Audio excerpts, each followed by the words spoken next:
yang sudah kita miliki ya, kerjasama yang sudah kita miliki kalau kalian itu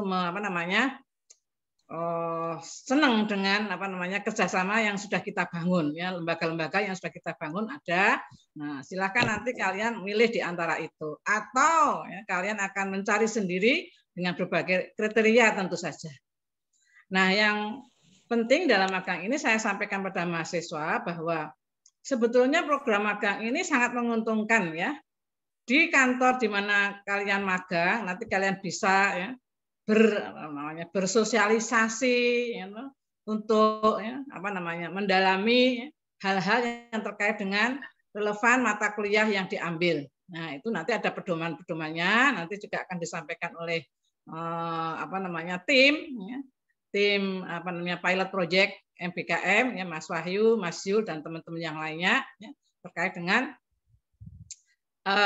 implementasinya. Nah, kemudian saya pesan dengan mahasiswa yaitu tadi ya bahwa di kantor tempat di mana magang kalian bisa melakukan kerjasama yang baik. Ya.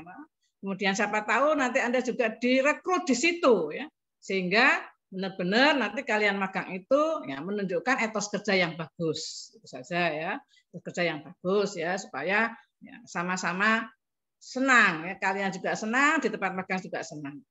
Nah, barangkali saya tidak tahu ya kantor di tempat magang kalian nanti apakah ada luringnya, tapi mudah-mudahan tidak ada ya mengingat kondisi COVID yang seperti ini ya.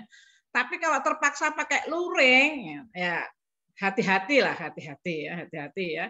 Anda harus jaga ketat prokes ya supaya ya itu tadi ya, kesehatannya, imunnya itu harus dijaga. Yang kedua bahwa program magang ini sebetulnya ya, tidak mengurangi peluang kalian untuk ngikut MBKM yang diselenggarakan oleh Kemdikbud. Ya. Misalnya di KMMI, ya. Kalian ada yang mendaftarkan, kemarin sudah ada yang minta tanda tangan mau ikut di sana. Ya. Ini tidak merubah ya pelaksanaan MBKM yang ada di Prodi. Itu nanti akan diekuivalen atau direkognisi 3 SKS di tempat prodi, akan tetapi kalau jenis KMMI-nya itu relevan dengan mata kuliah. Tetapi kalau tidak, berarti Anda ditambah SKS-nya, ya, 3 SKS, dihargai 3 SKS. Nah, ini nanti monggo ini pilihan ya. Nah, jangan sampai saudara merasa bahwa kegiatan ini adalah mengurangi peluang saudara untuk mengikuti program-program yang ada di luar sana ya, karena sekarang programnya banyak sekali ya, silahkan Anda kalau mau meningkatkan ya, kompetensinya ya, mahasiswa sekarang sangat banyak peluangnya. Jadi mahasiswa sekarang ini sangat luar biasa ya peluangnya untuk ya, menambah kompetensi ya, sehingga nanti sertifikat-sertifikat itu bisa dipakai untuk melamar pekerjaan ya, surat pendamping ijazah. Jadi intinya nanti teman-teman dari tim pilot project ini akan menyampaikan pada saudara bagaimana teknis implementasinya ya, supaya kalian bisa melakukan MBKM itu dengan nyaman ya, sesuai dengan prosedur. Itu saja yang bisa saya sampaikan. Mudah-mudahan mahasiswa ini semuanya sehat ya, bisa mengikuti MBKM sampai selesai. Karena ini sebetulnya hanya 2,5 bulan dihitung-hitung ya menitnya ya. Kalian kalau misalnya satu hari kerja di sana itu kurang lebih 6 sampai 8 jam. Nah, nanti monggo teknisnya silahkan nanti ketua pilot project-nya untuk menyampaikan atau diwakili oleh teman-teman yang lain secara teknis, operasional bagaimana pelaksanaannya. Nah, kalau nanti mahasiswa ada yang belum jelas silahkan bertanya. Karena kan ini sudah akan dijalankan semester ini ya, supaya tidak terlambat ya, sehingga di lapangan ada permasalahan yang segera disampaikan oleh dosen PA-nya. Hari ini dosen PA juga diundang untuk mendampingi kalian mengikuti sosialisasi. Begitu saya kira Mas Suhar, sambutan dari saya, mudah-mudahan semuanya bisa berjalan lancar. Kurang lebihnya seperti itu. Mohon maaf ya, kalau ada kesalahan tutur kata. Assalamualaikum warahmatullahi wabarakatuh.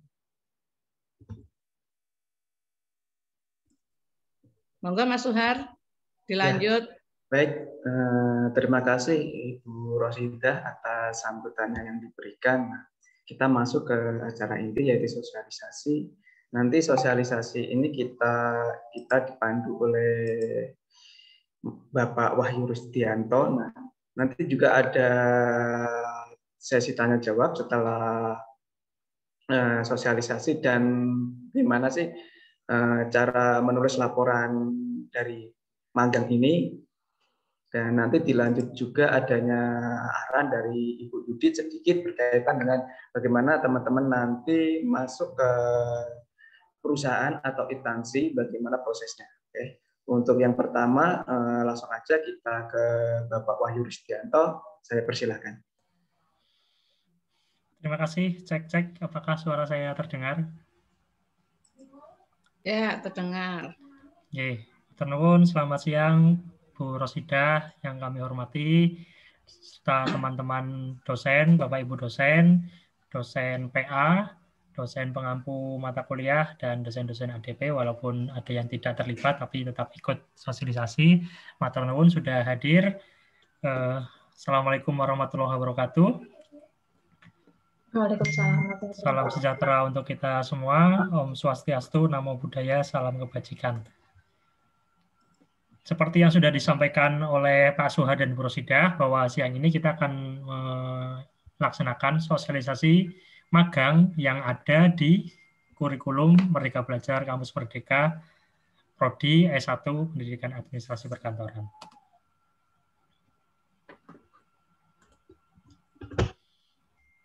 Oke, kurang lebih ada beberapa hal yang akan kita sampaikan. Yang pertama tentang konsep magang di MBKM seperti apa, kemudian daftar mata kuliah rekognisinya seperti apa, konversi SKS-nya seperti apa, teknis pelaksanaannya bagaimana, kemudian nanti monitoring dan evaluasinya bagaimana. Oke, ini yang sedikit berbeda dengan magang pada umumnya, teman-teman. Seperti yang teman-teman sudah ketahui, teman-teman kemarin waktu KRS-an kan ada daftar mata kuliah yang diblok dengan warna biru, kemudian di sampingnya ada tulisan magang. Ya, ini maksudnya adalah magang ini berbeda daripada umumnya. Magang MBKM ini mempunyai tujuan khusus sesuai dengan mata kuliah rekognisi yang kemarin teman-teman ambil waktu KRS. Kalau pada umumnya magang itu teman-teman ditempatkan di suatu unit, kemudian nanti teman-teman diarahkan melaksanaan tugas di unit tersebut. Nanti teman-teman di magang ini sedikit berbeda, jadi teman-teman bisa by request ke pembimbing lapangan yang ada di tempat magang bahwa tujuan magang kami sekarang ada kriteria-kriteria tertentu seperti itu. Ini merupakan mata kuliah rekognisi, teman-teman, yang kemarin teman-teman ambil waktu KRS, ada 4 ya. Pertama, pengolahan data berbasis aplikasi, kemudian perilaku organisasional, ketiga, manajemen strategis, dan yang terakhir, sistem manajemen mutu. Untuk deskripsi singkatnya, pengolahan data berbasis aplikasi nanti mempelajari tentang proses pengolahan data yang ada di tempat magang, misalkan data kepegawaian, data keuangan, dan lain-lain. Apakah cukup menggunakan Excel atau jangan-jangan di sana menggunakan aplikasi database. Nah, itu bisa nanti dipelajari. Kemudian yang kedua ada perilaku organisasional. Ini mempelajari perilaku manusia sebagai anggota organisasi di tempat magang. Bisa mempelajari tentang budaya kerjanya, kemudian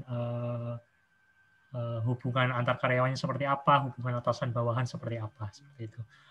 Yang ketiga ada manajemen strategis, mempelajari proses pencapaian visi, misi, dan tujuan perusahaan atau organisasi tempat magang.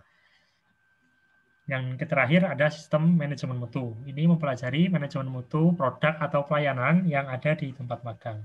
Kalau di perusahaan swasta terkenalnya quality insurance mungkin ya. Quality insurance apa assurance ya? Quality assurance. Quality assurance. Jadi menjamin mutu dari suatu produk atau jasa gitu. Nah, ini konversi SKS-nya teman-teman. Jadi mata kuliah tadi masing-masing mempunyai bobot 3 SKS, sehingga jika dikalikan 4 mata kuliah, maka jumlah rekognisi SKS-nya 12 SKS. Jika ada pertanyaan, lah kok beda dengan magang MBKM yang di level nasional. Di level nasional itu kan 20 SKS, sementara kita hanya 12 SKS. Itu kenapa? Karena ini merupakan satu bagian dari kuliah luar program studi atau kuliah di luar kampus. Nanti teman-teman masih harus menjalani KKN, PK, serta skripsi. 3 mata kuliah itu dianggap sebagai mata kuliah di luar kampus, teman-teman. Jadi nanti setelah ditambahkan SKS-nya dengan 3 kegiatan tadi, ada KKN, PK, dan skripsi, maka SKS-nya sudah melebihi dari 20 SKS. Rentangnya di MPKM itu kan 20-40 SKS ya untuk kegiatan pembelajaran luar kelas. Kemudian jika dikonversi menjadi jam, maka ada 544 jam, dan jika dikonversi menjadi hari, ada 78 hari. Dengan estimasi kerja 7 jam per hari dan 5 hari kerja, maka konversinya jika dihitung bulan kurang lebih ada 3,5 bulan, teman-teman. Jadi jika teman-teman kuliah biasa memenuhi mata kuliah ini dengan 16 kali pertemuan atau 4 bulan ya, tapi jika di rekognisi ke dalam kegiatan magang, teman-teman cukup 3,5 bulan. Nanti ada 2 pertemuan tambahan yang digunakan untuk apersepsi dan untuk monitoring dan evaluasi. Fokus utama magang yaitu pada pencapaian pembelajaran mata kuliah rekognisi tadi. Seperti yang tadi disampaikan bahwa beberapa mata kuliah mempunyai capaian pembelajaran mata kuliah tertentu. Jadi teman-teman nanti magangnya harus memenuhi kriteria-kriteria tersebut.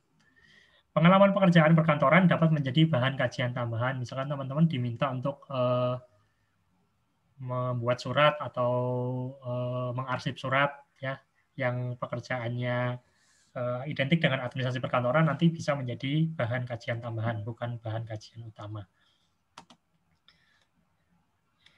Kemudian ini teman-teman tahap pelaksanaannya. Yang pertama teman-teman mencari tempat tujuan magang di daerah domisili. Kami membatasi teman-teman untuk mencari tujuan magang di daerah domisili karena situasi pandemi masih belum membaik ya. Beberapa mahasiswa D4 yang kami minta magang juga, kemarin juga kami minta di daerah domisili masing-masing, dan ternyata kita tetap kecolongan, ada beberapa karyawan di tempat magang mereka yang positif COVID dan menularkan kepada mahasiswa D4. Alhamdulillah semuanya sehat-sehat kembali, dan jangan khawatir teman-teman, kita akan memprioritaskan kesehatan di sini ya. Jadi ketika teman-teman nanti magang, dan kemudian nanti ada karyawan di tempat magang yang positif dan teman-teman takut, nanti sampaikan saja ke dosen pendamping atau dosen PA. Kita minta istirahat dulu, nggak apa-apa. Kita mengutamakan kesehatan nomor 1 di sini ya. Saya lanjutkan untuk tahap kedua. Setelah teman-teman mencari tempat magang, teman-teman nanti membuat surat permohonan magang dan dokumen implementasi kerjasama.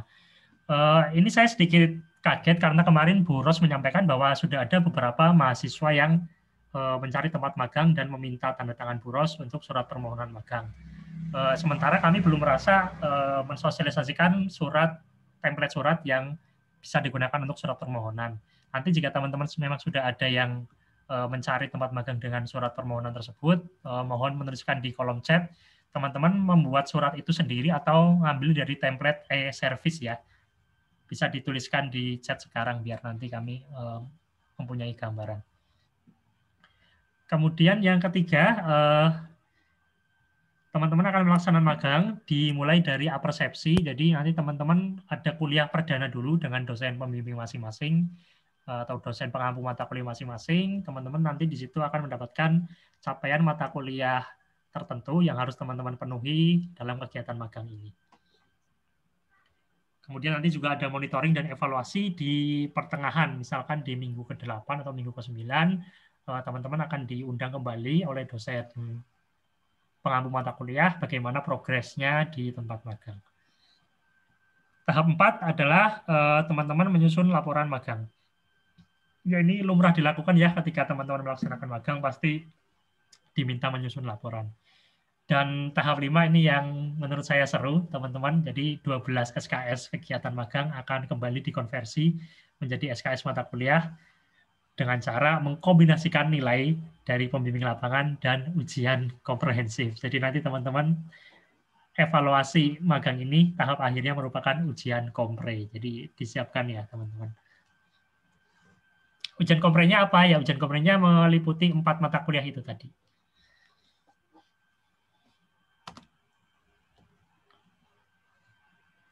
Oke, jika teman-teman sudah mengikuti program MBKM level nasional yang jumlah SKS-nya besar, teman-teman tidak perlu mengikuti kegiatan magang ini. Jadi kemarin kan sempat ada beberapa tawaran program Kampus Merdeka, ada kampus mengajar, ada pertukaran pelajar, ada magang, ada studi independen, dan lain-lain. Nah, ketika teman-teman mengikuti program MBKM level nasional yang konversi SKS-nya 20 atau lebih, teman-teman tidak perlu mengikuti mata kuliah ini. Jadi cukup mengikuti MBKM yang level nasional. Tapi jika teman-teman hanya mengikuti yang course-course singkat seperti KMMI dan lain-lain yang jika dikonversikan hanya 3 SKS, teman-teman masih bisa mengikuti program ini. Bukan masih bisa ya, malah wajib mengikuti program ini. Teman-teman wajib mengikuti program ini dan boleh mengikuti KMMI, teman-teman, yang jumlah konversi SKS-nya 3 SKS ya, karena teman-teman hanya boleh masuk 1 course. Nah, seperti yang disampaikan Bu Ros tadi, teman-teman dalam memilih course KMMI, kami harap tidak asal, teman-teman wajib mengkonsultasikan dengan dosen PA, kemudian nanti bisa ditanyakan kira-kira ketika saya mengikuti course KMMI ini, bisa direkognisi dengan mata kuliah apa, misalkan kemarin ada digital marketing ya, punya UNY, teman-teman mengikuti itu, nanti teman-teman bisa dikonversikan ke manajemen pemasaran atau e-commerce. Kemudian kemarin juga ada manajemen pariwisata, itu nanti juga bisa dikonversi ke mata kuliah industri mais. Nah, untuk mata diklat atau course KMMI yang lain, monggo teman-teman konsultasikan ke PA. Sekali lagi, teman-teman boleh mengikuti KMMI selama mengikuti magang yang ada di prodi ini. Lumayan dapat uang saku, bisa nambah SKS, dan nambah pengetahuan dan keterampilan ya. Oke, kemudian ada kriteria tempat magang. Yang pertama ada organisasi pemerintah, baik itu di level provinsi, kabupaten, maupun kecamatan. Nah, untuk desa ini masih kami perdebatkan, kira-kira di desa itu jumlah karyawannya berapa sih? Apakah nanti bisa dipelajari tentang perilaku organisasionalnya? Kalau misalkan kantor kelurahannya jumlah karyawannya ada di atas 10 atau 20-30, saya rasa itu sudah bisa ya.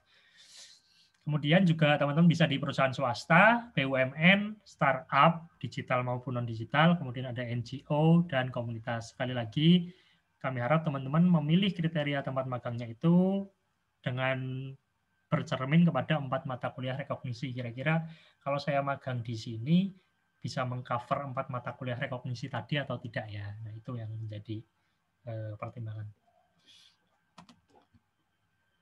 Nah, ini teman-teman khusus untuk wilayah DIY, beberapa dunia usaha maupun dunia industri sudah bekerja sama dengan prodi kita maupun dengan FE. Di antaranya ada kantor pajak, DIY, ada Pegadaian, ada kantor pos besar Yogyakarta, PT Air Mancur. Ini di Sragen apa di Solo ya? Mbak Ariana ini di Sragen apa di Solo, Mbak Ariana, PT Air Mancur? Solo po ya Mas kayaknya. Solo ya. Ya. Nah, nanti yang daerah di sekitar Solo coba bisa tembusi ke PT Air Mancur. Kemudian ada Hotel Grand Kangen Yogyakarta, ada CV Explorindo, CS Holiday, ini 2 perusahaan tour travel ya, teman-teman. Kemudian ada Bhinneka Life Insurance, ada Leiden Cafe. Nah, teman-teman mungkin bisa belajar menjadi barista di sini atau menjadi pengusaha kafe seperti apa, coffee shop yang sedang in seperti apa. Kemudian ada Kampus In, Wisma, kemudian ada PJ Home, supermarket bahan bangunan. Nah, teman-teman jangan berpikir di supermarket bahan bangunan itu tidak ada back office-nya ya. Di sana banyak struktur organisasi yang teman-teman bisa pelajari. Oke, sekali lagi diingatkan pada teman-teman, prioritas kami adalah mengutamakan kesehatan. Kegiatan magang dilakukan dengan memperhatikan protokol kesehatan di situasi pandemi. Pelaksanaan magang dapat dihentikan sementara apabila terdapat pegawai di tempat magang yang positif COVID. Mahasiswa segera berkonsultasi pada dosen penilai magang atau dosen PA untuk langkah-langkah selanjutnya. Dosen penilai magang itu siapa sih ya? Nanti akan diberitahukan. Sedikit cerita sekali lagi, kemarin beberapa mahasiswa D4 harus berhenti magang di tengah jalan karena memang ada beberapa karyawan di tempat magangnya yang terkena COVID dan ada juga 1 atau 2 orang mahasiswa D4 kita yang positif COVID juga, dan kita minta berhenti, fokus penyembuhan, magangnya dihentikan dulu, tidak apa-apa. Nah, begitu teman-teman, mohon maaf jika mungkin terlalu cepat. Kita diskusi saja, ketika ada pertanyaan bisa langsung disampaikan ke Pak Suhar atau di kolom chat, atau bisa langsung open mic tanyakan ke saya sebelum nanti dilanjutkan untuk panduan penulisan laporan magang. Terima kasih. Terima kasih untuk Bapak Wahyu. Pada teman-teman mahasiswa dipersilakan untuk menanyakan. Jadi kesempatan ini digunakan untuk ini ya, untuk gali informasi berkaitan dengan magang MBKM Polita. Jadi saya harapkan di akhir nanti ketika teman-teman itu tidak kesulitan bagaimana sih proses magang ini. Nah, kan teman-teman sekarang masih mengawang kan, bagaimana ngurusin laporannya juga. Nah, silakan. Tapi biasanya di awal pertemuan mesti I have no idea to asking something, Pak Hartanto. Iya, nanti dan saya sering baca di akhir laporan itu pembekalannya dipertambah. Ya mesti rano le takok. Padahal sini akeh ditakok. Ayo silahkan teman-teman. Silakan para mahasiswa untuk bertanya. Mumpung ada Mbak Husnu, Mas Suhar, Mas Wahyu, Mbak Elsa mau nanya, Riana, Mas. dan lain-lain. Ada Bu Sekjur juga ini. Ya. Silakan. Ya, untuk Elsa silakan ya. Ya, baik Pak, terima kasih. Saya izin bertanya yang tentang magang yang diadain kementerian itu. Soalnya kemarin itu kan ada sosialisasi memang dari kementerian, tapi saya mau nanya tentang magang itu ditolak mentah-mentah, katanya ini fokus bahas tentang kampus mengajar gitu. Jadi bingung mau nanya ke siapa lagi. Itu kan dari kementerian itu kan banyak sekali ya Pak pilihannya. Nah, saya juga jadi bingung ini ditambah ini tadi dikatakan bahwa nanti di akhir akan ada ujian apa ya Pak itu tadi? Kompre. Ya, itu berarti kalau yang dari kementerian itu juga kita nggak tahu sistemnya bagaimana. Nah, nanti kira-kira ujiannya itu sama kayak yang di sini atau sama yang dari prodi ini atau beda ya Pak? Karena kan tadi dibilang katanya kalau yang ikut sana ya udah sana, kalau yang di prodi ya nanti ada ujian gini-gini gitu Pak. Terima kasih. Oke, Elsa, terima kasih. Kamu sudah terdaftar sebagai peserta magang kah? Atau baru mau coba? Baru mau, kemarin itu udah lihat-lihat Pak yang di kementerian udah ditandain gitu, pengen ke sana gitu Pak. Oke. Saya butuh informasi lebih lanjut, Elsa. Kalau misalkan magangnya di sana tidak diminta menyusun proposal, nanti apa yang dipelajari Elsa di sana selama 6 bulan akan kami tanya oleh tim rekognisi pembelajaran rantau atau RPL ya. Nanti akan kami tanya Elsa di sana belajar apa aja. Nah, kalau misalkan belajar tentang digital marketing, ya berarti nanti ujian komprehensifnya ada tentang digital marketing. Misalkan di sana diminta untuk mempelajari budaya kerja, berarti nanti ujian komprehnya ada tentang perilaku organisasional, seperti itu. Jadi untuk mata kegiatan magang yang di level nasional itu, nanti rekognisinya menyesuaikan apa yang didapatkan. Kecuali waktu pendaftaran ini Elsa diminta menyusun proposal kira-kira mau mempelajari apa. Nah, dari situ nanti kita enak rekognisinya seperti apa. Tapi kalau misalkan tidak ada rambu-rambu apa yang akan dilakukan ketika magang di level nasional, nanti Elsa cerita aja ke dosen PA atau ke tim kurikulum bahwa kemarin kami mempelajari ini. Nah, nanti tim rekognisi yang akan memfikirkan kira-kira mata kuliah apa yang cocok untuk rekognisi yang dilakukan Elsa di magang level nasional untuk mencapai 20 SKS itu. Seperti itu. Baik Pak, berarti yang di program prodi ini ya nanti disesuaikan dengan yang 4 tadi, kalau yang lewat nasional nanti sesuai dengan yang di sana gitu ya Pak? Betul, seperti itu. Baik, Pak. Terima kasih Pak Wahyu. Sama-sama.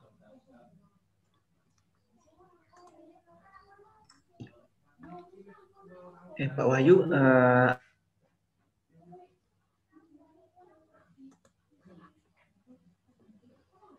Cek Mas Suhar, putus-putus. yang satu domisili, apakah diperbolehkan jika mencari tempat magang yang sama? Sebelumnya terima kasih banyak. Oke, dari tim penyusun sebenarnya tidak memikirkan ini bahwa teman-teman apakah boleh atau tidak dalam satu tempat itu untuk magang satu atau dua orang. Kemarin waktu D4 ADP kami perbolehkan karena mengingat situasi pandemi yang belum kondusif ya, jadi kami memang menyarankan ya udah yang penting terlaksana dulu, satu tempat boleh diisi 2 orang. Tapi penekanannya nanti adalah jangan sampai teman-teman menyusun laporannya itu sama persis. Karena apa? Karena nanti kan ujian komprehensnya individu. Jadi teman-teman walaupun di satu tempat yang sama, kami harap menyusunan laporannya itu nanti tidak ada plagiasi.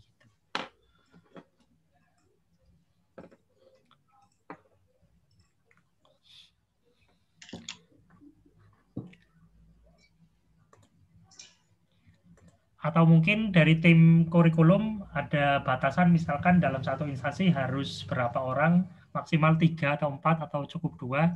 Bu Tanti, Mas Yul, Bu Ros, dan tim silakan disampaikan. Kalau yang di D4 kemarin PA saya minta maksimal 3 orang sih. Oh, nggih. Nggih, Bu Tusnu, matur nuwun. Ya itu pertimbangannya teman-teman karena memang kami menghindari plagiasi ya, jangan sampai nanti kalian cuma magang-magangan di situ nggak kerja tapi cuma asal ngikut aja nggak dapat apa-apa. Soalnya ini rekognisi SKS-nya kan besar, 12 SKS sendiri.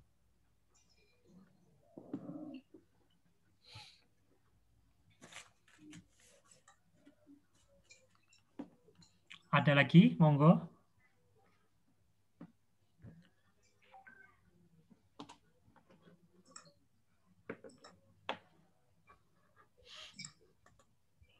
Kalau nggak ada, nanti PA-nya jadi call center. Elsa itu ada lagi di chat mau tanya. Oh ya nih dari Elsa. Pertanyaannya menggelikan ya. Ya masih sampai kamu lulus itu masih dosen PA itu nggak ganti ya teman-teman.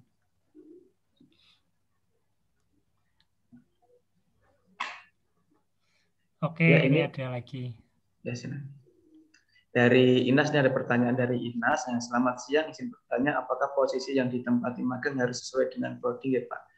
Kemudian kalau saya ambil salah satu posisi dan ternyata tidak sesuai dengan mata kuliah semester ini, berarti harus tetap ada kuliah ya Pak? Seperti itu.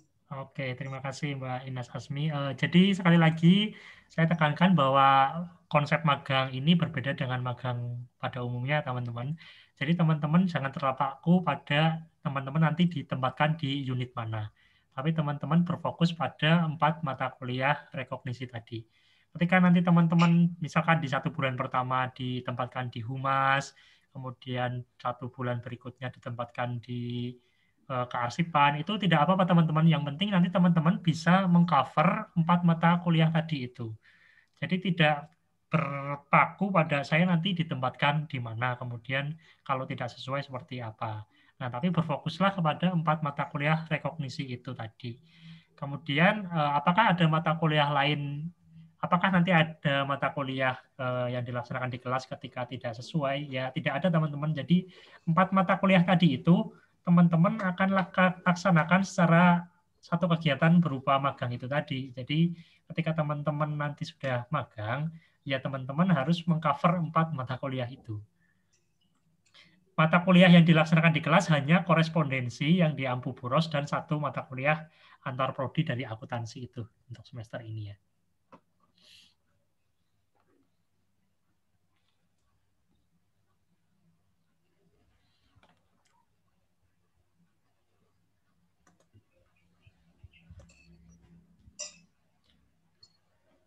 Oke, Mas Suhar, mungkin satu lagi sebelum dilanjutkan ke yang penulisan atau panduan singkat penulisan laporan.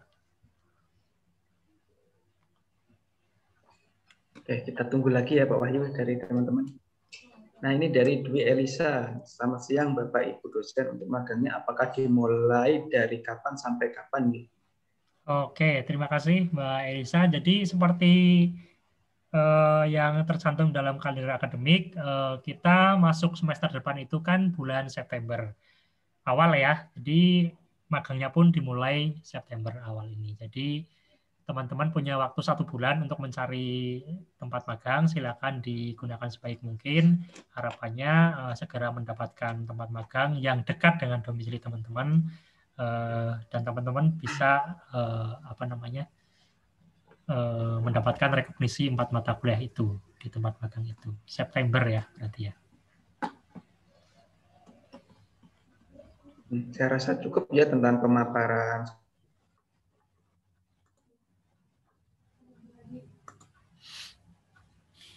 Ya sepertinya udah mulai hujan soalnya jadi macet-macet. Oke.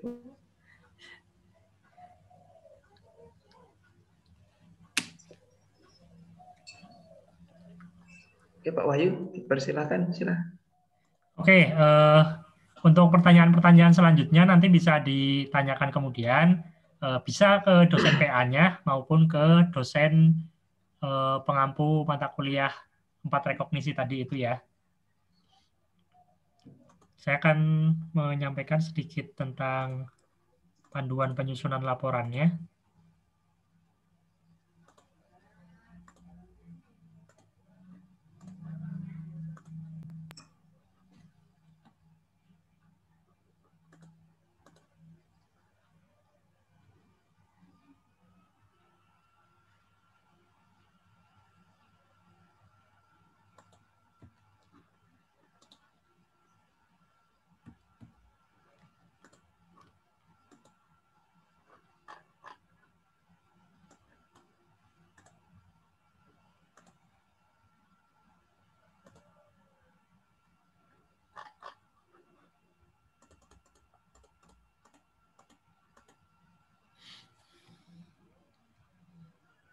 Oke, sudah munculkah screen tentang panduan singkat penulisan laporan?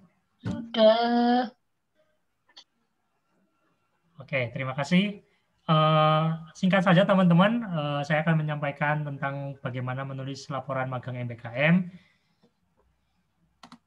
Oke, tata tulisnya teman-teman menggunakan Microsoft Word atau aplikasi sejenis, kemudian jenis fontnya menggunakan Times New Roman, ukuran 12, spasinya 1,5, before after-nya 0 ya, kemudian margin atas dan kiri 4 cm, kemudian margin kanan dan bawahnya 3 cm.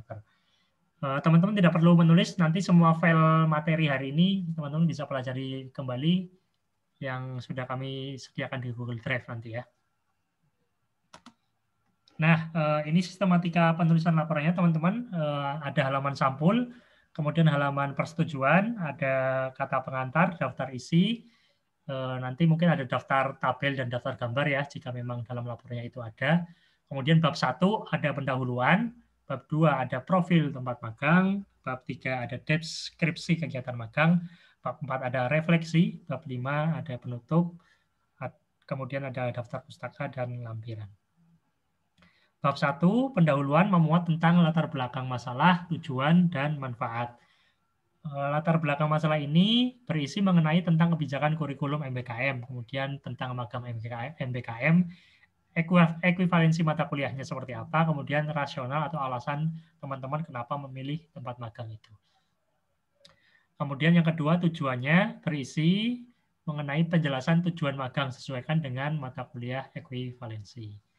Misalkan tujuan magang MBKM ini yaitu mempelajari 1, interaksi manusia sebagai anggota organisasi, 2, pengolahan data di tempat magang.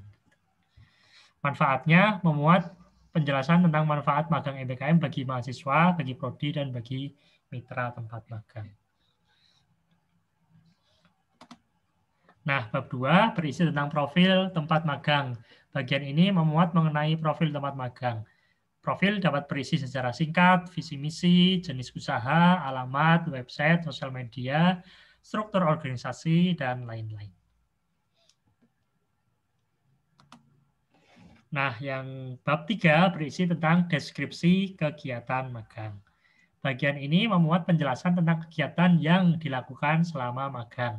Kegiatan magang difokuskan mengacu pada ekuivalensi mata kuliah yang ditetapkan. Misalkan teman-teman di minggu pertama masih perkenalan awal, ya dituliskan saja pada minggu pertama kami belum mendapatkan bekal pengetahuan dan keterampilan yang cukup karena masih pengenalan dan butuh adaptasi. Nanti lanjut minggu kedua kami mempelajari tentang pengolahan data di tempat magang, pengolahan data yang digunakan menggunakan aplikasi bla bla bla bla bla dan sebagainya. Nah, kemudian refleksi teman-teman di bab 4. Bagian ini memuat kesan yang mendalam tentang pekerjaan yang dilakukan mahasiswa selama magang. Ulasan berupa analisis tentang kesesuaian kegiatan yang dilakukan dengan tujuan magang dan kesesuaian mata kuliah rekognisi. Nah, ini yang penting teman-teman, refleksi kegiatan harus disusun secara rinci dan terukur berdasarkan kegiatan mingguan yang dilakukan selama magang. Misalkan gini teman-teman, teman-teman menuliskan di minggu kedua teman-teman mempelajari pengolahan data. Nah, dalam 1 minggu itu apa saja yang dipelajari teman-teman, jangan ngambang ya menulisnya, tapi bisa terukur dan rinci. Misalkan pada hari Seninnya mempelajari apa, Selasanya mempelajari apa, nah nanti sampai Jumat mempelajari apa. Kalau memungkinkan silakan juga dituliskan jamnya, misalkan mempelajari pengolahan data 2-3 jam, kemudian dilanjutkan mempelajari manajemen strategisnya 3-4 jam. Nah, seperti itu. Jadi nanti dosen pembimbing atau dosen penilai laporan tidak kesusahan menilai laporan teman-teman. Kalau teman-teman hanya menuliskan pada minggu pertama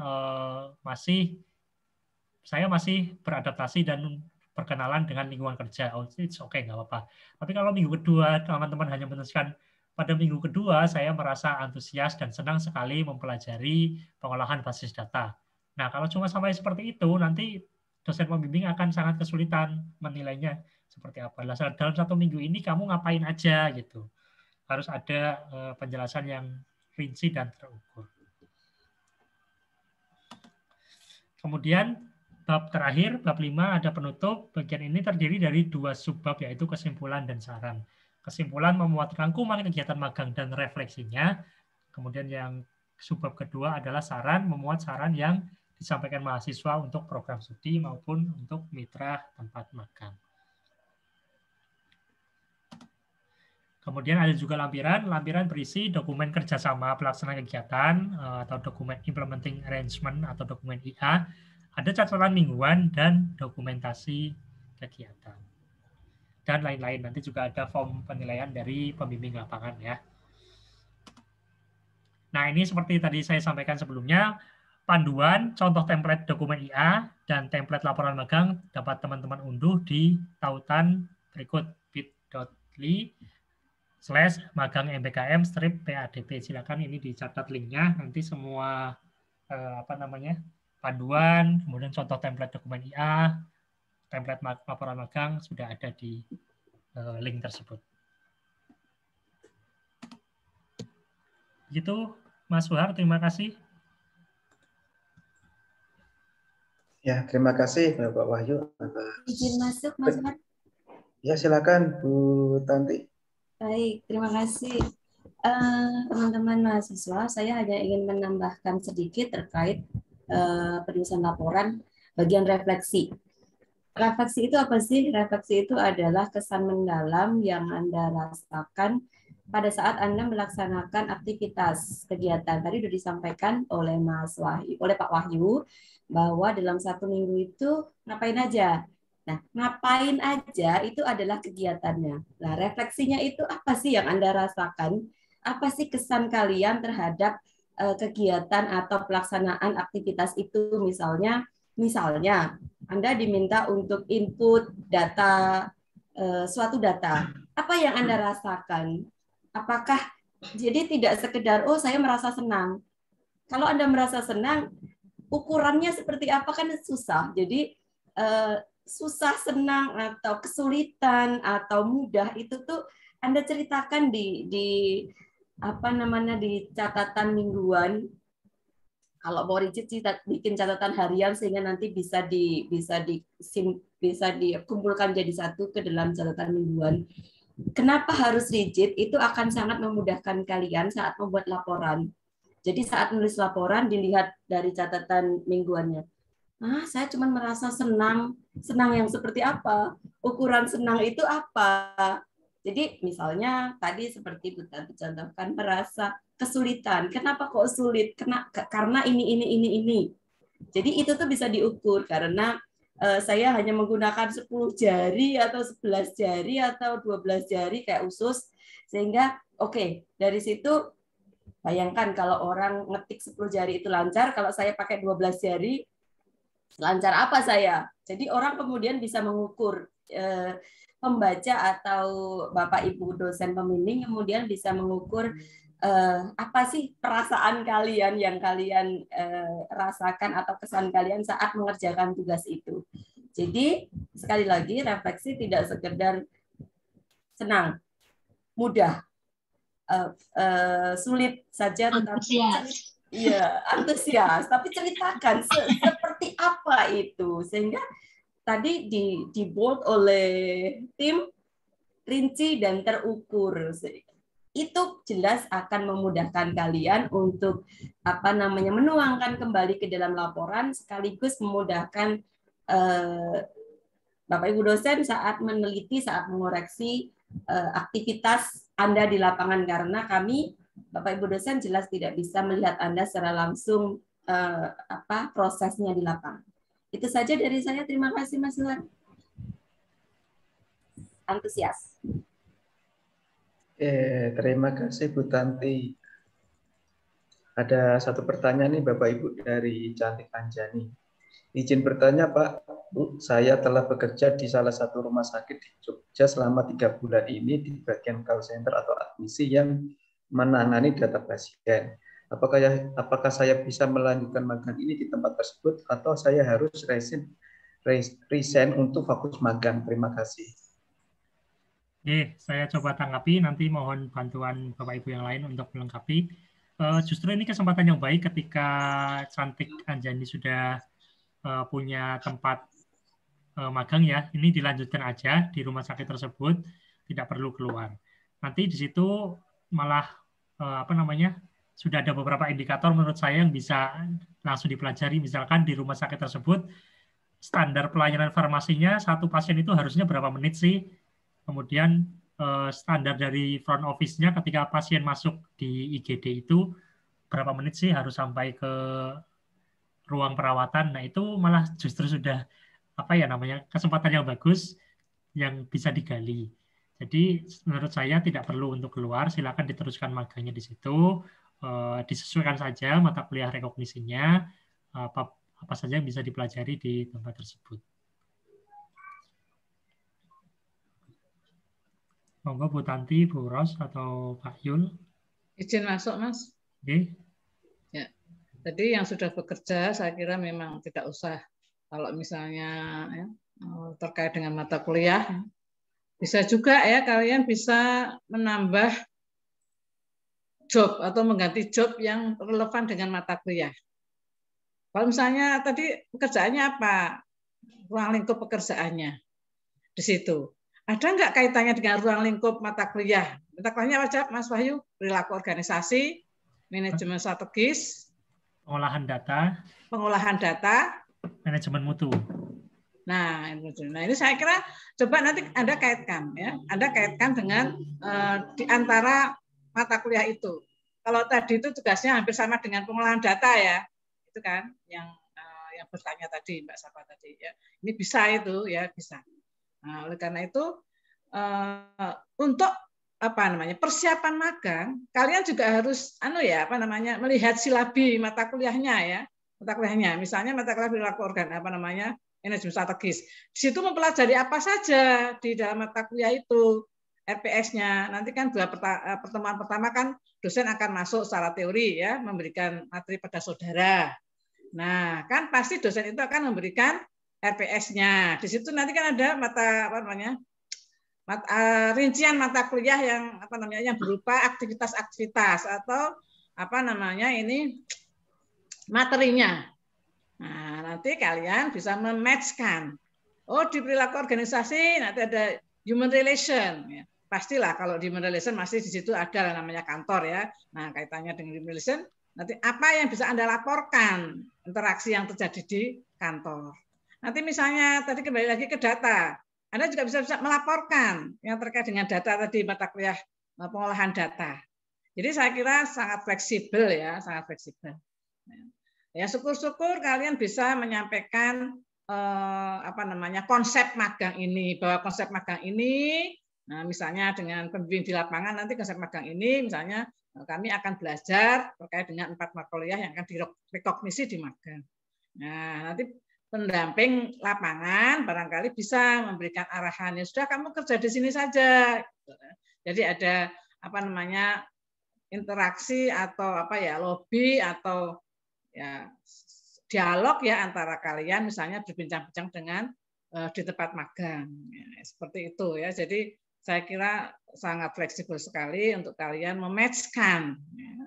Itu persiapannya silahkan Anda nanti melihat di masing-masing mata kuliah itu aktivitasnya apa yang dipelajari di mata kuliah kamu transfer ke aplikasi di lapangan atau di magang. Mudah-mudahan nggak ada kesulitan lah, karena itu mata kuliah yang dipilihkan oleh Mas Wahyu itu juga yang pada umumnya itu ada di kantor secara umum ya, tidak terlalu spesifik.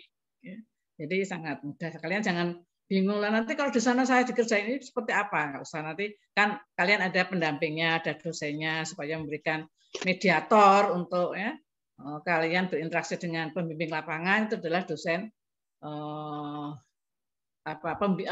dosen pengampu mata kuliah. Begitu tambahan saya, Mas Wahyu, barangkali bisa dipakai sebagai wawasan. Terima kasih. Izin masuk. Ya, silakan. Ya, kalau saya menambahkan tentang tata tulis ya teman-teman, ini bagian yang menjadi kegemesan para pembimbing dan membuat kami itu kadang naik turun moodnya seperti kalian, lagi naik turun moodnya ya. Jadi tolong guys diperhatikan tata tulisnya ya. Mungkin ada contohnya nggak sih Mas di link webnya, link apa tadi magang tadi, atau cuma sistematikanya aja? Nah, maksud saya gini ya teman-teman ya, kalian tuh perlu banget yang namanya berlatih menyusun kalimat ya, itu urgent banget. Kalimat itu yang bagaimana kalimat yang baik ya, tentunya memuat setidaknya itu kan SPOK. Kemudian hal yang paling mendasar yang sering terjadi adalah misalnya nih penggunaan huruf besar, huruf kecil, hal yang kecil kayak gitu loh, salah ketik, salah tulis, itu sering terjadi. Nah, kalau saya pribadi dari pengalaman saya orangnya rada jelimet. Jadi kalau apalagi kalian itu anak administrasi yang mempelajari korespondensi, yang menulis yang belajar tentang sekretaritan lah ya, sekretarisan. Jadi merasa terganggu kalau tidak bagus gitu loh tulisannya. Ya, tidak banyak, apalagi salah ketik. Lalu tulisan yang asing itu gimana nulisnya? Padahal so simple seperti itu, tapi masih banyak yang salah gitu loh. Barusan tadi saya juga ngobrol sama Miss Yudit tentang lembar persetujuan loh. Mak jegagi delalah, masuk wis ditandatangani mbek Kaprodi. Kan aku kaget. Orang aku aja belum yang namanya ini kan ngecek, belum ACC. Nah, ini kan perlu dipahami ya teman-teman. Kalian belajar korespondensi pasti tahu toh aturannya bagaimana. Yang tanda tangan itu siapa duluan, prosedurnya itu bagaimana. Itu perlu diperhatikan. Yang kayak gini nih yang membuat kita tuh moodnya untuk ngoreksi terus jadi ambiar. Terus akhirnya tak singkirkan ganti liane. Itu yang satu. Yang kedua nanti ya tata tulis, yang kedua adalah cara komunikasi kalian nanti ya kalau sudah dalam tahap bimbingan dalam penulisan laporan. Perhatikan komunikasi kalian, perhatikan waktu yang tepat, terus juga saling memahami lah, posisi dosen juga banyak pekerjaan juga. Jadi jangan sampai kalian baru ngirim kemarin ditakokno hari ini. Kalau enggak baru hari ini dapat revisi, besok kalian terus udah kirim revisi lagi dalam 1 hari, terus memaksa kami untuk mengeceknya kembali atau mereview lagi kayak gitu. Jadi perhatikan timingnya, perhatikan komunikasi, cara komunikasi kalian. Betul, itu membuat kami sebagai seorang pembimbing itu kadang ya moodnya jadi hilang. Gimana ya, nggak cuma kalian yang moody, ada dosennya juga gitu ya Pak Hartanto ya. Mbak, ada yang loh, per jam loh.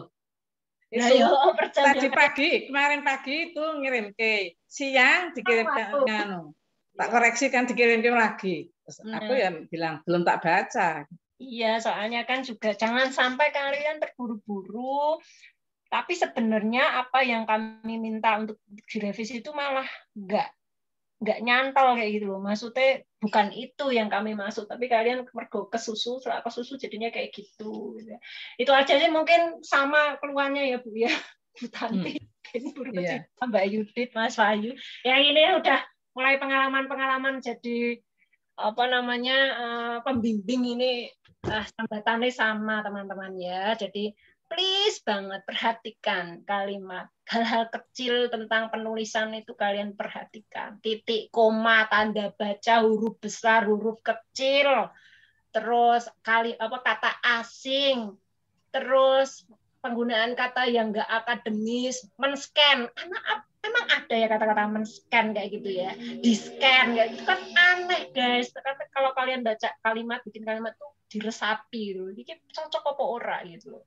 Nah, itu saja catatan dari saya. Terima kasih Mas Wahyu dan Mas Hartanto.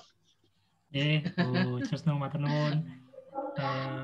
Jadi begini ya teman-teman, untuk meminta lembar persetujuan besok ketika laporannya sudah jadi, dimulai dari dosen penilai magang, dosen PA, kemudian yang terakhir Bu Kaprodi ya. Jangan sampai kalian belum ke 2 dosen ini tapi langsung ke Bu Kaprodi.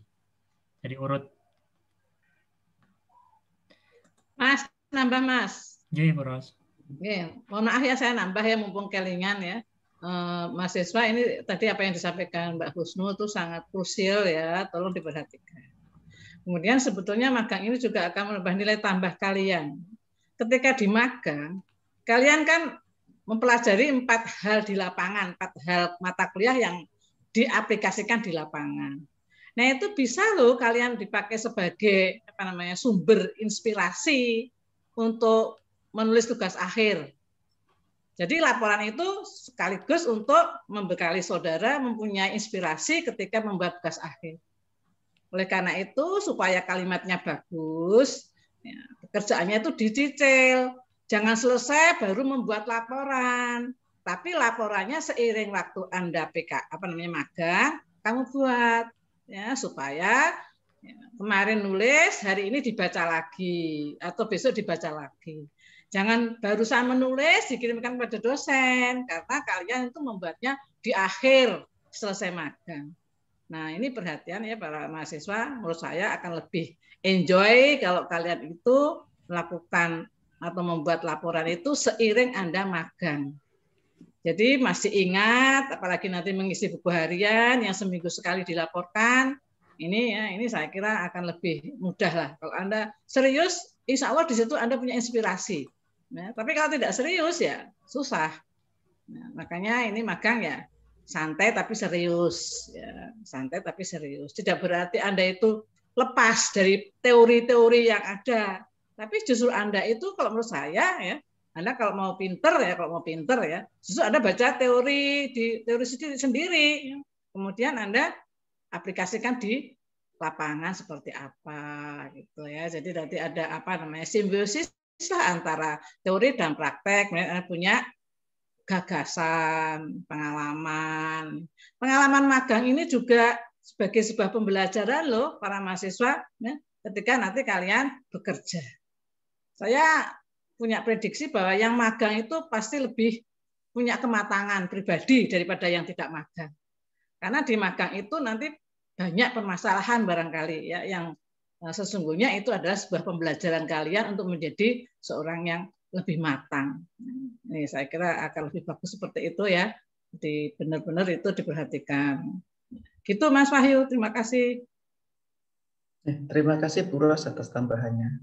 Saya persilakan kepada teman-teman lagi untuk menanyakan tentang konsep magang ini, panduan penulisan. Nah, silakan monggo. Nah, atau ada beberapa yang bermasalah dengan domisili, mungkin jauh dari tempat lokasi magang gitu, silakan untuk dikonsultasikan di sini.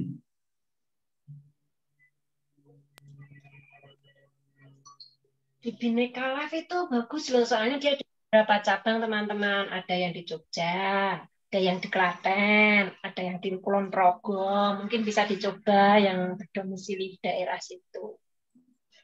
Kemarin soalnya waktu magang yang di 4 itu memang disebar. Jadi ada berapa anak ya? Ada 4 atau 3, tapi nggak dalam satu kantor. Jadi menurut saya akan lebih bagus karena sesuai dengan domisili masing-masing. Sekedar informasi saja ini. Itu enak sesuai dengan domisili. Sangat diuntungkan sekali mahasiswa itu. Nggih Bu, dan yang Bhinneka itu bapaknya direktur kon hubungi kula malah njaluk meneh kok biyen kaya. Mbak, sudah ada yang magang lagi nggak? Ya nunggu Pak nggih, semester gangsal saya bilang gitu. Oke. Soalnya punya kesan bahwa yang magang itu serge, baik, pintar. Dan mereka kan Bu, membutuhkan terutama yang apa ya, karena mereka di kegiatan administrasinya cukup banyak gitu. Arsipnya juga cukup banyak. Jadi benar-benar dibutuhkan gitu. Izin masuk sedikit boleh nggih? Ya, silakan Mas Yun. Assalamualaikum warahmatullahi wabarakatuh. Hanya ingin menyampaikan sedikit motivasi buat teman-teman. Konsepnya seperti ini. Saya sepertinya dulu pernah nanya ke teman-teman, apakah teman-teman yang di angkatan ini itu akan menjadi guru atau tidak? Gitu. Seingat saya, setiap saya tanyakan di beberapa angkatan, yang ingin jadi guru beneran pure itu tidak sampai 15%. Hanya ada 2, 3, 4 gitu yang beneran ngangkat tangan dan dari hati pengen jadi guru. Nah, seharusnya dengan kegiatan MBKM dan magang ini menjadi kesempatan dong bagi teman-teman lainnya yang merasa pada saat masuk jurusan ini, lah kok saya pengen jadi guru gitu. Saya kan pengen jadi kerja kantor. Nah, kami memfasilitasi di kurikulum itu ada 4 profil lulusan dari ADP. Yang pertama, menjadi pendidik di SMK. Kedua, praktisi perkantoran atau orang yang bekerja di kantor. Ketiga, laboran. Dan keempat, wirausaha mais. Nah, pada saat ada kesempatan terbuka seperti ini, nah pilihannya ada di genggaman kalian. Kalau kalian pengen menjadi guru, oke, misalnya magang sekarang ini sebagai pengalaman nanti pada saat kalian jadi guru bisa menceritakan. Ibu dulu pernah lo magang di kantor. Dulu pada saat kuliah kami magang dan juga praktek mengajar. Jadi ada 2 kompetensi yang bisa kalian berikan kepada siswa atau peserta didik nanti. Nah, kalaupun teman-teman yang tidak pengen jadi guru, ya berarti kesempatannya tambah lebih bagus lagi gitu. Oh, saya pengen kerja di kantor yang bank BUMN, kayaknya orang di bank itu keren-keren gitu. Ya udah, monggo silakan magang di bank kalau memang goal settingnya seperti itu. Oh, saya pengen kerja nanti di BUMN, Pak. Ya udah, kalian cari di BUMN yang dekat dengan tempat kalian. Jadi masing-masing goal setting yang sudah ada di mindset kalian pengen jadi apa, pengen kemana, pengen berkarir di mana, ya silakan saja diterapkan di magang ini kalau memang memungkinkan itu terjadi. Dan saya merasa angkatan terakhir ini memang sebagian besar untuk menjadi guru itu semakin menurun menurut saya gitu. Mungkin karena menjadi guru itu gajinya lebih kecil gitu ya ketimbang di BUMN, ya mungkin ada faktornya itu. Tetapi ya monggo lah, terserah kalian. Tapi satu kata, di magang ini bisa membuat kalian bisa berkembang dibandingkan mungkin hanya kuliah di dalam kelas saja gitu. Konsep dari kurikulum ini seperti itu. Oke, terima kasih kesempatannya. Semoga bisa memotivasi rekan-rekan semua. Terima kasih Pak Yun atas tambahannya. Saya tawarkan lagi untuk teman-teman untuk bertanya berkaitan dengan konsep magang ini atau tata cara penyusulan laporannya.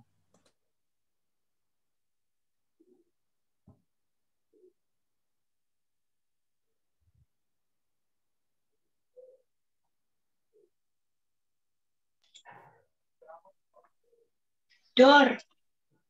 Nggak ada ya?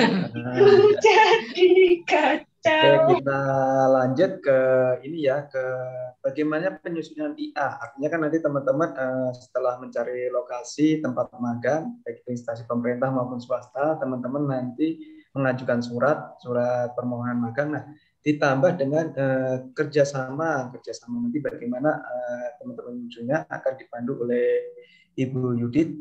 Bu Yudit udah ada di sini gabung sama kita? Sudah Mas, sudah siap.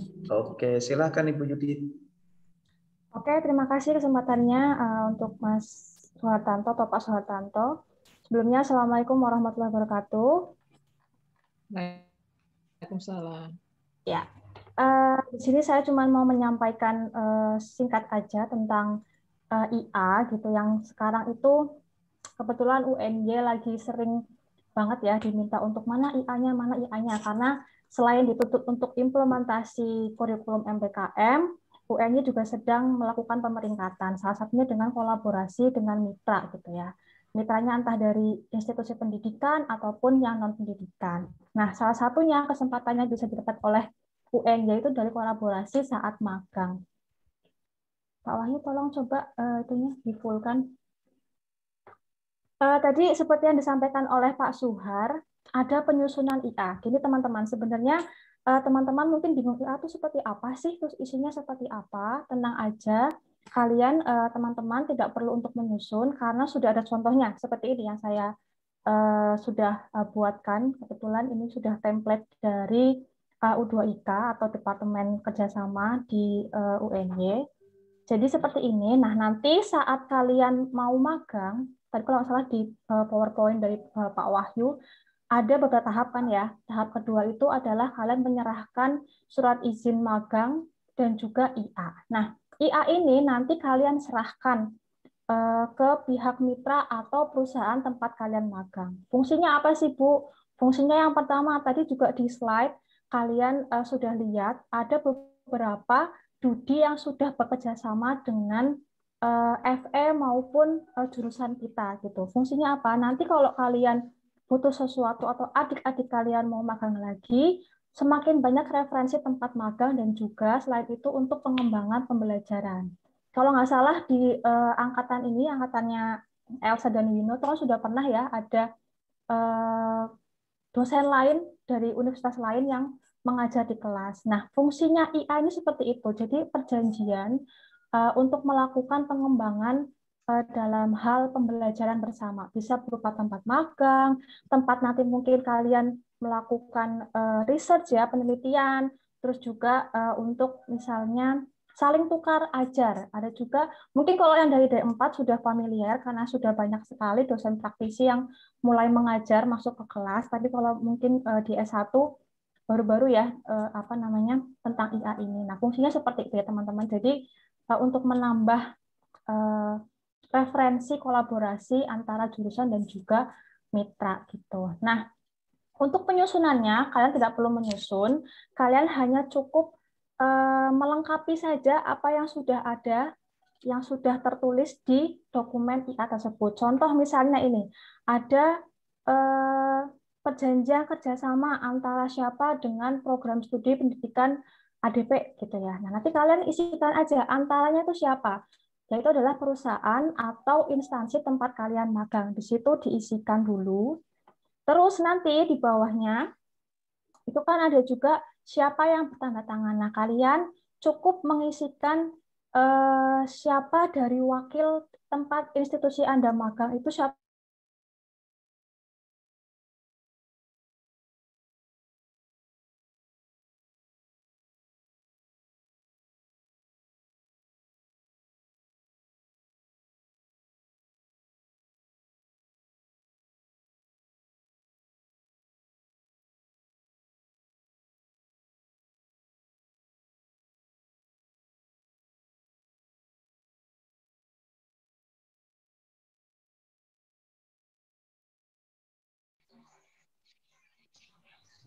Udah balik. Mungkin kehabisan kuota. Mohon maaf. Maaf ya. Wifi-nya mati tiba-tiba. Loh, Satu lagi nggak ini? Oh enggak ya. Oke. Saya lanjutkan ya. Ternyata tadi ada informasi tambahan dari Pak Wahyu. Ternyata ini nomornya sudah dimintakan ya oleh Mbak Isti. Jadi kalian tidak perlu minta lagi nomornya. Jadi satu dokumen walaupun berbeda perusahaan tempat kalian magang itu satu aja. Jadi kalian tidak perlu minta lagi satu persatu ke admin atau Isti gitu ya. Sudah paten. Jadi kalian tinggal mengisi dengan siapa mitranya itu tadi ditulis. Terus siapa yang akan tanda tangan gitu. Bisa ke bawah, Pak Wahyu.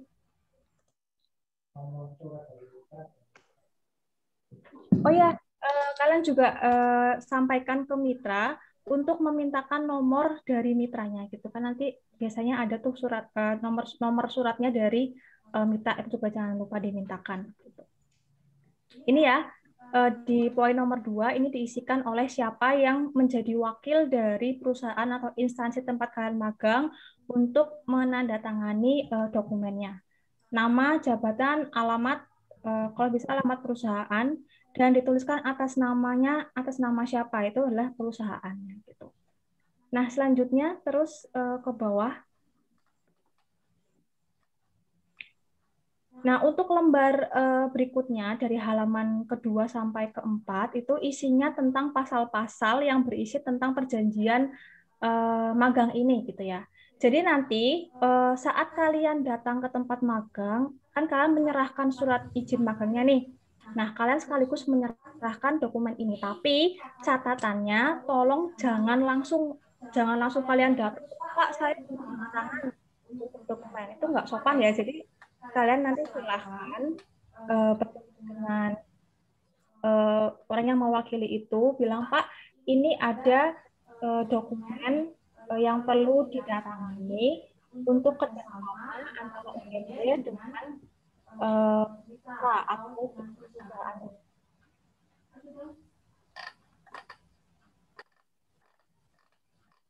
Suaranya feedback Pak Wahyu. Nah, itu ya. Nanti tolong kalau misalnya sudah bertemu dengan pimpinan, kalian bilang saja, Pak, ini ada dokumen yang perlu ditandatangani terkait kerjasama, silahkan dibaca dulu. Jadi pasal-pasal yang ada di sini tidak rigid atau tidak kaku, silahkan boleh disesuaikan kalau memang isi pasalnya tidak sesuai atau kurang berkenan untuk perusahaan tersebut. Kalian bilang saja pasal ini boleh dirubah, boleh dikurangkan, atau boleh ditambahkan sesuai dengan kebutuhan dari perusahaan. Tapi nanti setelah pihak perusahaan itu mungkin menambahkan, mengedit, mengurangi, atau ada hal-hal lain yang mungkin dirubah dari dokumen ini, kalian perlu konsultasikan dulu sebelum kalian meminta tanda tangannya.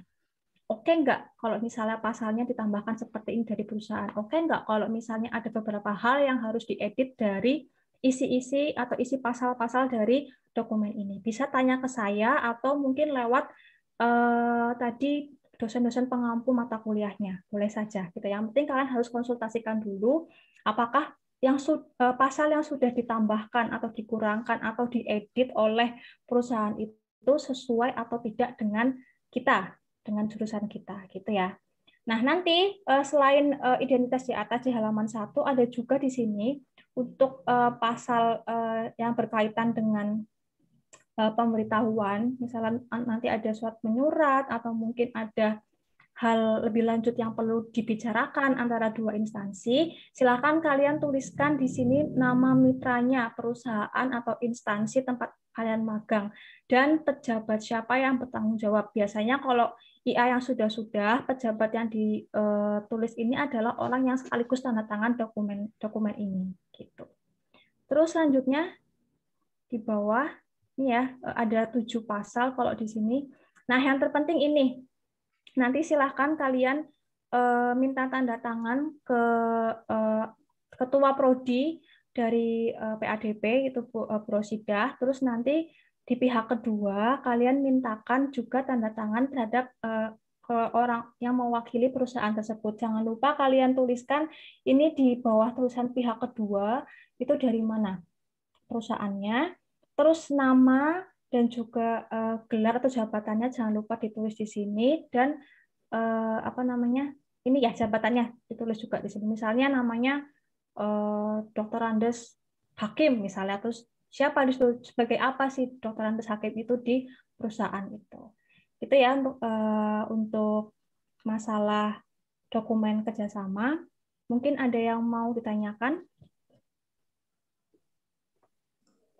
Nah, terima kasih Bu Yudit atas pemaparan berkaitan dengan penyusunan IA. Nah, untuk teman-teman silakan untuk ditanyakan berkaitan dengan boleh yang tadi tentang penulisan laporan dan konsep magangnya juga boleh ditanyakan pada Bapak Ibu yang ada di sini. Silakan.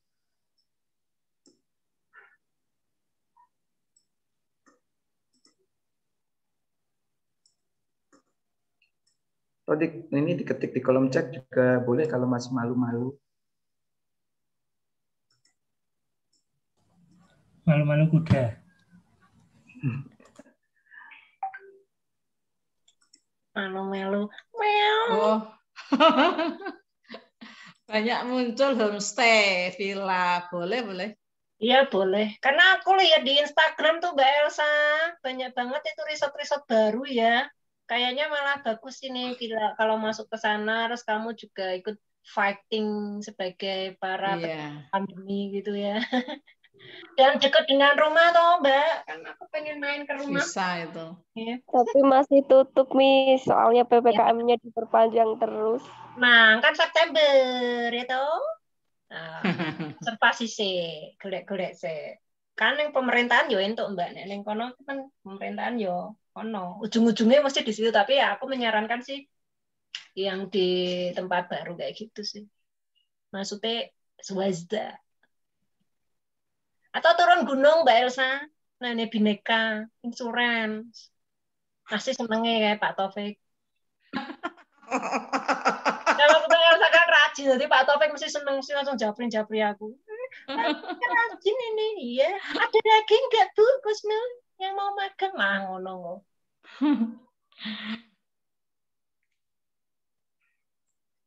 Oke, ada pertanyaan dari Alfian sama Eka Sari.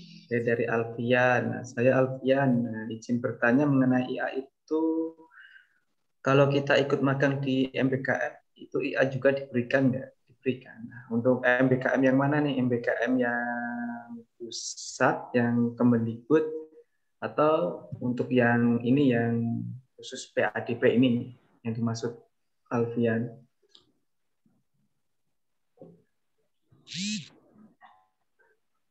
Yang Kemendikbud nih.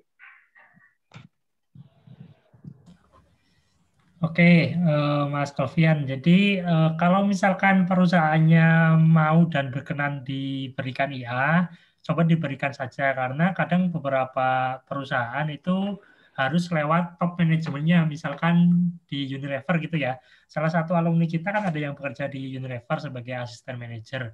Waktu itu kami coba tawarkan untuk tanda tangan dokumen IA, beliau tidak berkenan dan tidak berani karena memang harus mendapatkan izin dari head office yang ada di Jakarta. Nah, seperti itu saya kira harus ditanyakan dulu kira-kira berkenan atau tidak. Kalau misalkan berkenan, ya monggo ditawarkan saja IA-nya. Satu lagi Pak Wahyu nih dari Eka Sari. Apabila mengikuti magang yang nasional dari web kampus Merdeka, apakah ada ketentuan posisi tertentu yang dapat kami ikuti?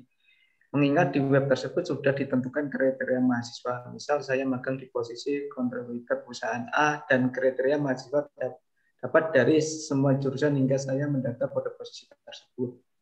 Dan menurut saya pada posisi tersebut kurang mempelajari mengenai keempat mata kuliah MBKM tadi.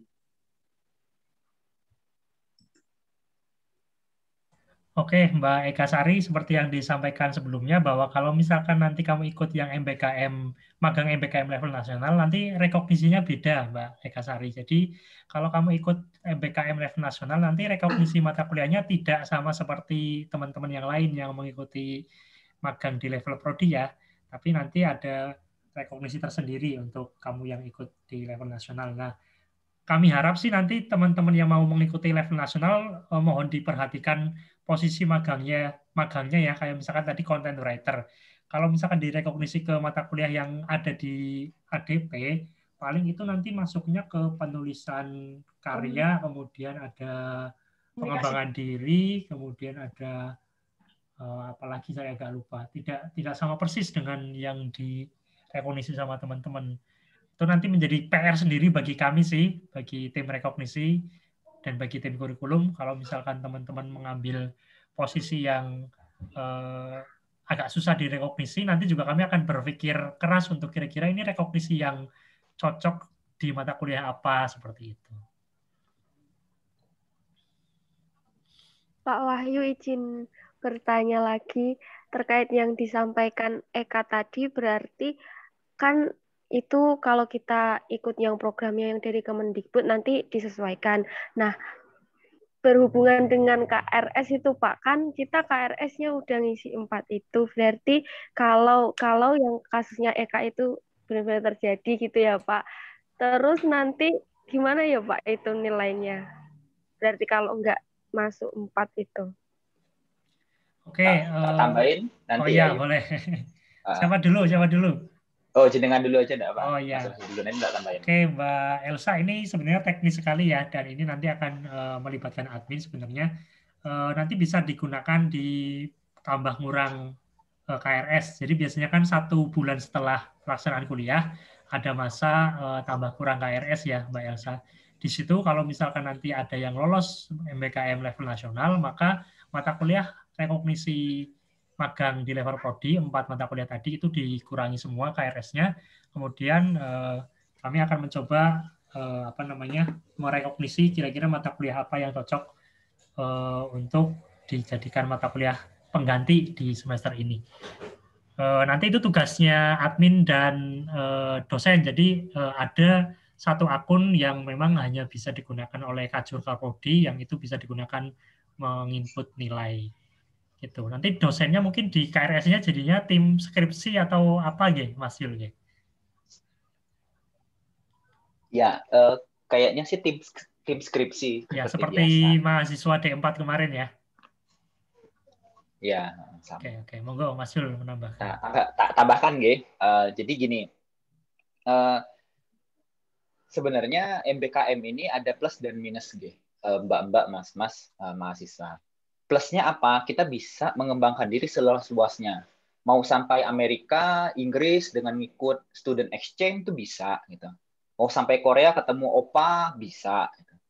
Nah, tetapi lihat dulu kebutuhan kurikulum kita. Jadi kalian sebelum melangkah dulu ngambil, oh saya mau ikut teman saya itu yang di Korea, MBKM, ke sana student exchange. Tapi lihat dulu esensinya itu untuk apa dan samakan dengan kurikulum.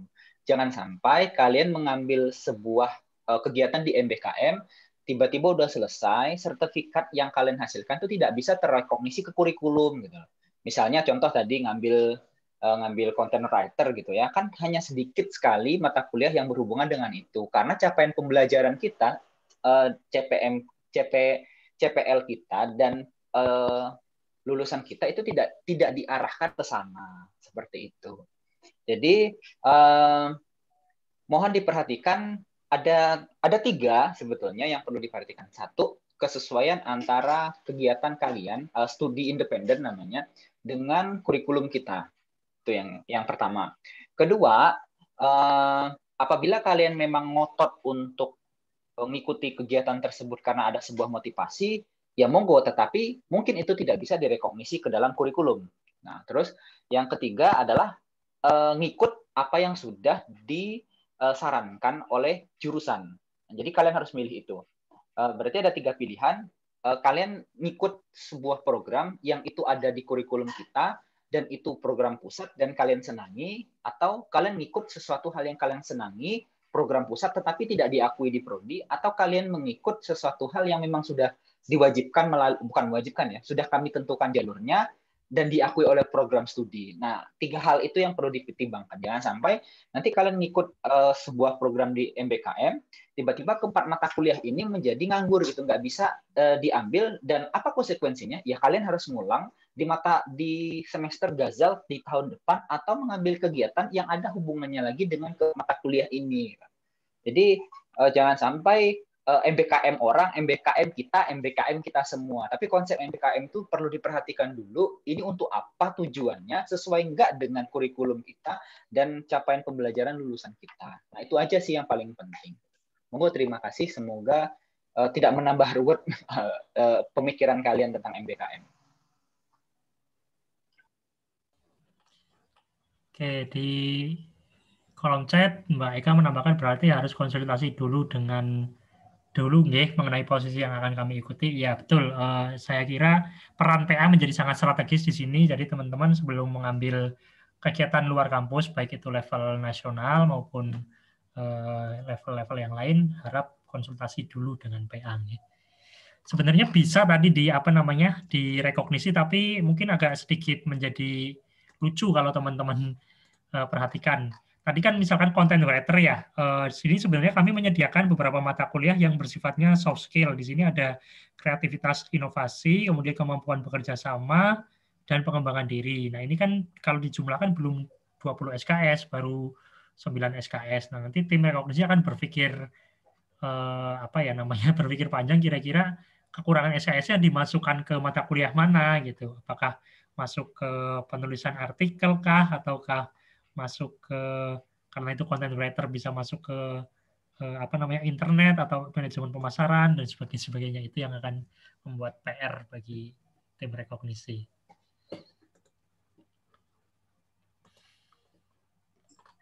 Terima kasih Pak Bayu atas jawabannya dan Pak Iliansa juga. Saya tawarkan nih untuk sesi yang terakhir ya Bapak Ibu ya. Untuk sesi terakhir tanya jawab, silakan monggo untuk teman-teman.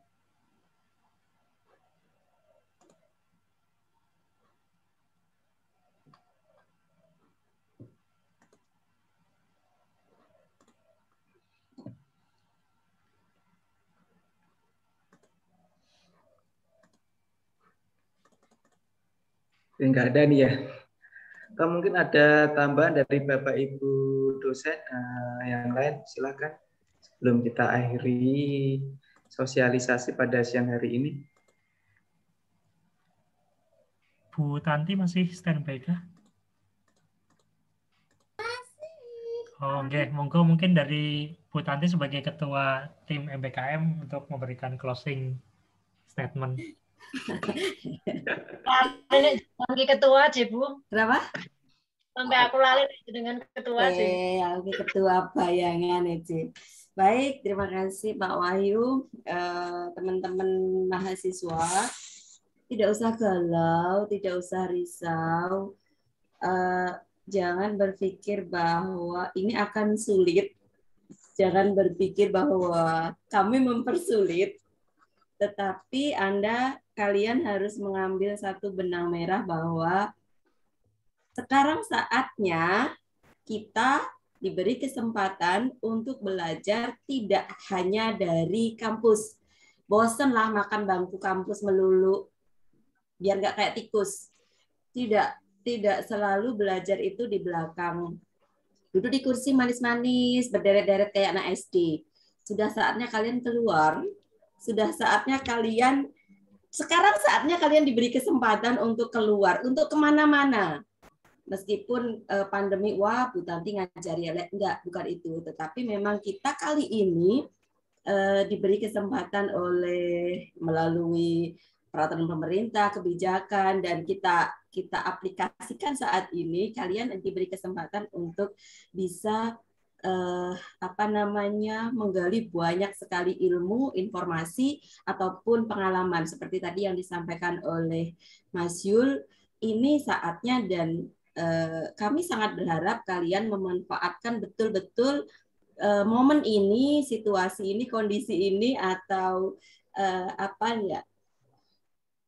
setting seperti ini supaya kita bisa kenyang tidak hanya dari kampus UNY tapi kenyang dari tempat lain juga. Tadi disinggung Mas Wahyu, Mas Yul, Bu Rosidah bahwa belajar itu bisa dari mana-mana, dan ketika view-nya itu tidak hanya dosen UNY, view-nya dari pembimbing di sana, dari pimpinan, dari Pak Direktur, bahkan dari front office di tempat tadi mana Mbak Cus tadi bilang apa sih tadi? Yang dicari tadi loh. Mega Insurance. Itu bayangkan mereka tuh sampai minta. Artinya apa? Kalian itu ditunggu loh, dipanggil sini loh, kesinilah. Saya akan berbagi ilmu, kesinilah saya akan ngasih banyak informasi dan kalian mestinya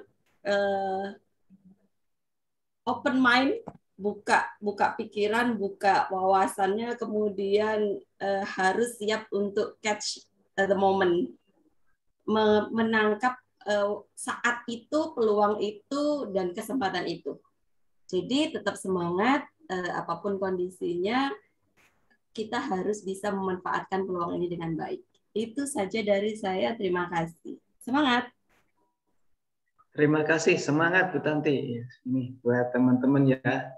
Sebenarnya teman-teman juga kalau nggak dimulai sekarang, nanti ketika teman-teman lulus juga bakalan masuk ke dunia kerja. Nah, kita mulai coba di awal di semester 5 ini untuk mengenalkan kepada teman-teman semua masuk dunia kerja. Nah, kecuali satu nih teman-teman dapat warisan cukup untuk seumur hidup. Nah, nggak bakalan masuk dunia kerja. Tapi nggak mungkin ya. Mau dong.